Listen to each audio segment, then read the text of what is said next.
Comme les Français, les Italiens ou encore de nombreux citoyens dans le monde, les Marocains vivent désormais en isolement sanitaire vital pour se protéger les uns les autres du coronavirus. Une étape extrêmement délicate à traverser pour tout le monde, pour les grands mais aussi pour les petits.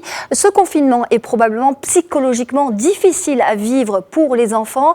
Alors pour en parler, nous sommes en ligne en direct avec Rizlen Benjeloun, professeur agrégé en pédopsychiatrie et responsable du service au CHU de Ibn Rushd. Bonjour à vous. Bonjour. Alors, en ces temps difficiles, comment s'adresser aux enfants qui, depuis une semaine maintenant, se retrouvent à la maison, privés d'école et de toutes leurs activités? Quelles sont vos recommandations? Alors, il est très important de se mettre déjà à la place des enfants parce que les enfants vont avoir des comportements qui peuvent paraître inappropriés ou capricieux aux parents. Mais en fait, ils vont exprimer leur stress et les émotions négatives à travers une attitude qui va paraître aux parents trop collante, trop agitée, beaucoup plus de colère, beaucoup plus d'irritabilité, parfois des comportements très immatures et régressifs.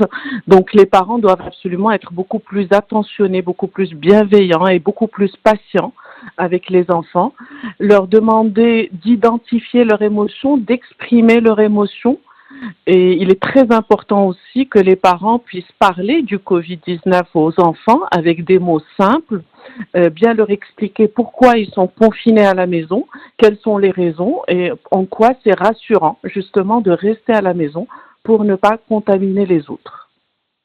Alors, dans ce contexte exceptionnel d'isolement social, l'angoisse surgit bien évidemment souvent dans l'esprit même des adultes, une angoisse difficile de ne pas transmettre aux enfants. Que conseillez-vous sur ce point ? Alors, devant un enfant, l'enfant est une éponge aux émotions de ses parents qui sont ses principales figures d'attachement.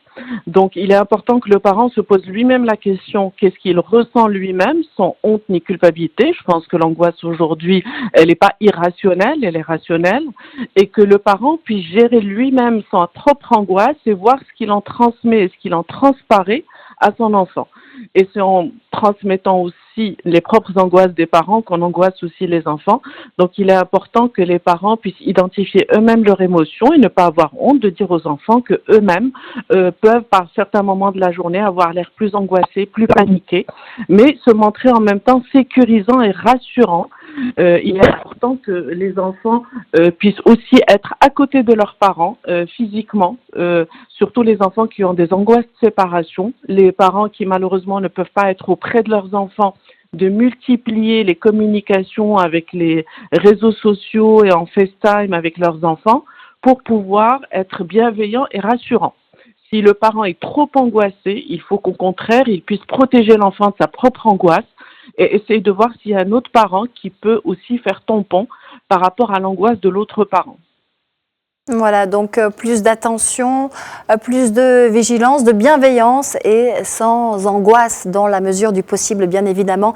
Rizlen Benjeloun, merci pour ces réponses. Je rappelle que vous êtes professeur agrégé en pédopsychiatrie, responsable du service au CHU Ibn Rushd.